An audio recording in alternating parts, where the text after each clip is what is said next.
電子支付盛行，網上購物亦變得普及，足不出戶都可以買到需要嘅物品，仲可以揀心頭好。只要上網撳幾個掣就完成交易，相當方便。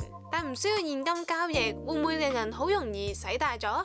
會計師爸爸 Donald 就以個人經驗講出網上消費嘅利弊，而親借財專家李恩博士就分享咗抵擋消費誘惑嘅方法。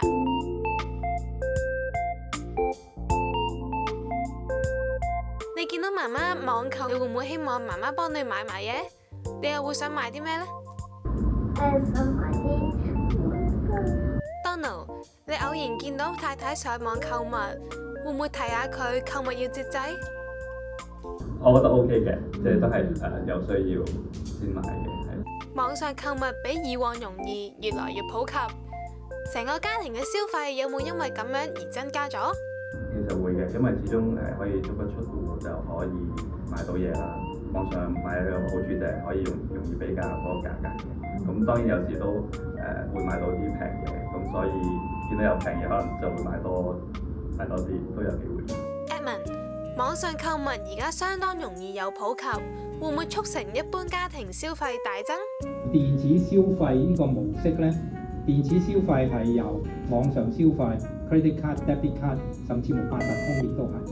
呢啲卡呢，原來我哋俾錢嘅時候呢，我哋只係撳兩個掣，所以俾100蚊同1000蚊、1萬蚊都冇乜分別嘅。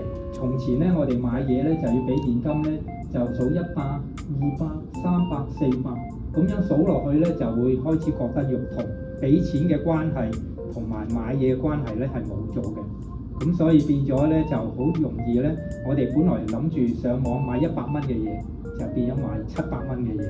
咁所以呢個呢，要不停咁提住啲仔女，就係話我哋買嘢呢，真係諗住買一件就1件，就算話買2件有7折，咁係咪需要買2件？家庭嘅用品枕住要用嘅，洗衣液啊、洗潔精啊等等，咁如果真係買大批嘅平咗，而屋企又有地方擺，咁咪買咯。